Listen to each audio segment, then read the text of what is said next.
Bismillahirrahmanirrahim. Assalamualaikum warahmatullahi wabarakatuh.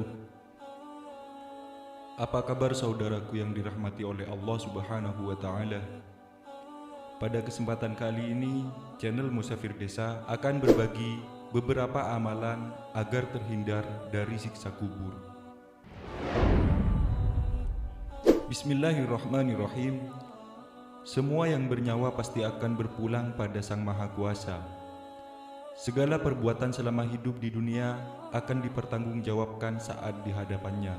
Golongan orang-orang yang taat kepada Allah akan berada pada kondisi terbaik, sementara yang sebaliknya akan mendapat keadaan paling buruk. Misalnya, ketika kita sudah sampai di alam kubur, seseorang yang semasa hidupnya selalu berbuat kebaikan dan senantiasa bermunajat kepada Allah akan dilampangkan kuburnya.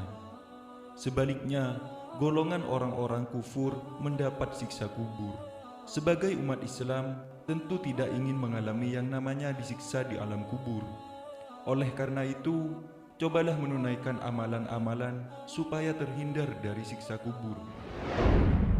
Kali ini, channel Musafir Desa akan mengulas beberapa amalan agar terhindar dari siksa kubur. Untuk amalan yang pertama, yaitu ribat. Artinya adalah orang-orang yang senantiasa menjaga dirinya sendiri dalam ketaatan, seperti menjaga sholat dan selalu membaca Al-Quran. Pada masa Rasulullah SAW, salah satu bentuk ribat adalah ketika berperang melawan pasukan orang-orang kufur. Sebagaimana sabda beliau, cukuplah sebatan pedang di kepala seorang mukmin menyelamatkan dari fitnah kubur. Untuk amalan yang kedua, menghafalkan surat Al-Mulk. Dari Abu Hurairah, dari Nabi Muhammad SAW, beliau bersabda, ada suatu surat dari Al-Quran yang terdiri dari 30 ayat dan dapat memberi syafaat bagi yang membacanya sampai dia diampuni, yaitu Tabarakalladzi biyadihil mulk. Apabila seseorang diampuni dosanya dan memperoleh syafaat, maka dia akan selamat dari azab kubur. Sedangkan amalan membaca Al-Mulk termasuk yang menghapuskan dosa. Untuk amalan yang ketiga, berdoa agar dihindarkan dari azab kubur.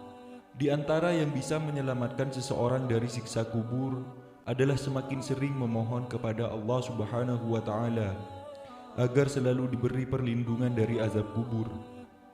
Oleh karena itulah Rasulullah SAW menyuruh kita untuk memohon perlindungan kepada Allah Subhanahu wa Ta'ala dari 4 hal.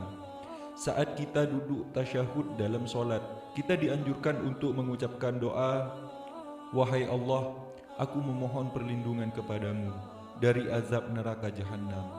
Aku memohon perlindungan kepadamu dari azab kubur. Aku memohon perlindungan kepadamu dari fitnah Dajjal. Dan aku memohon perlindungan kepadamu dari fitnah dalam kehidupan dunia dan fitnah setelah kematian datang. Hadis riwayat Al-Bukhari. Untuk amalan yang keempat, memperbanyak amal soleh dan berusaha menjauhi segala macam dosa dan maksiat. Amal soleh serta menjauhi segala macam dosa bisa menyelamatkan seseorang dari azab kubur. Keduanya yang menjadikan seseorang mampu menjawab pertanyaan-pertanyaan malaikat saat di alam kuburnya. Allah berfirman di dalam Al-Quran, surah At-Taha ayat 124 yang berbunyi, dan barang siapa berpaling dari peringatanku, maka sesungguhnya baginya kehidupan yang sempit, dan kami akan menghimpunkannya pada hari kiamat dalam keadaan buta. Semoga bisa bermanfaat untuk umat muslim semuanya. Assalamualaikum warahmatullahi wabarakatuh.